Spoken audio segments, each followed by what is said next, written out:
আমি অবশ্য মোস্তফা সরোয়ার ফারুকের মতো এত সুন্দর গুছায় কথা বলতে পারি না। ফিল্ম মেকাররা ক্ষমতাকে চ্যালেঞ্জ করতে পারে তার কাজের মধ্য দিয়ে।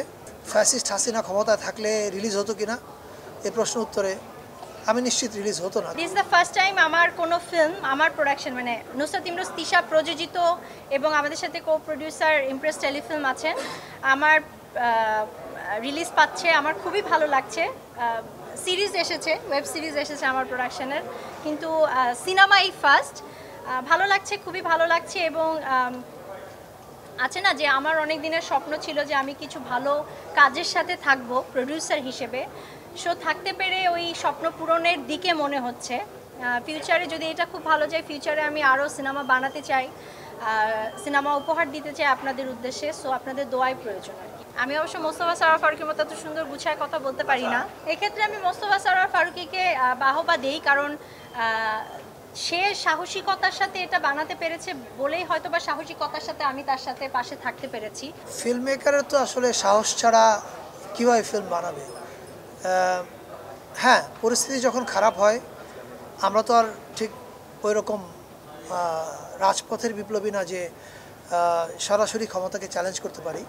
তবে ফিল্ম মেকাররা ক্ষমতাকে চ্যালেঞ্জ করতে পারে তার কাজের মধ্য দিয়ে।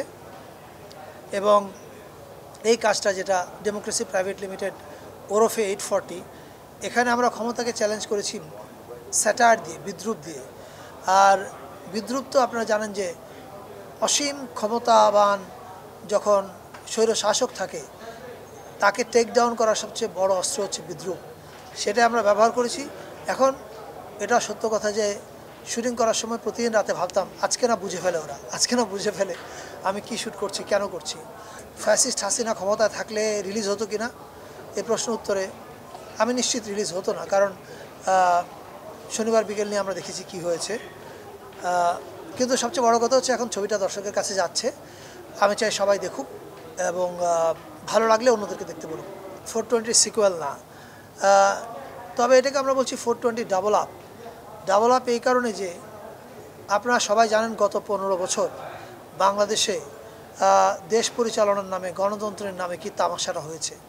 তামাশার মাত্রাটা এত তীব্র ছিল যে মানে আরেকটা 420 এটা হবে না, এটা ডাবল আপ লাগতো, এটা ডাবল ডোজের ওষুধ লাগবে।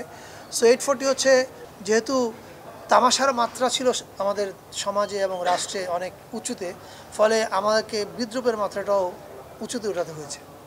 পাখির পায়ে শিকল আছে, এই ভয়ে পাখি গান না গেয়ে কতদিন থাকবে, তাকে তো গাইতে হবে না। সেন্সর বোর্ডে আটকে যাওয়ার ভয় তো ছিলই, কিন্তু পাখির পায়ে শিকল থাকলে পাখি শিকলের ভয়ে কতদিন গান না গেয়ে থাকবে, একসময় না একসময় তাকে গান গাইতে হবে।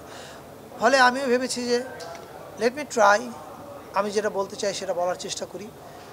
তারপরে কি হবে, একটা ছবি আটকে আছে, আরেকটা আটকাবে, না হয় একসময় ছবি ফিল্ম বানানোই ছেড়ে দিতে হবে।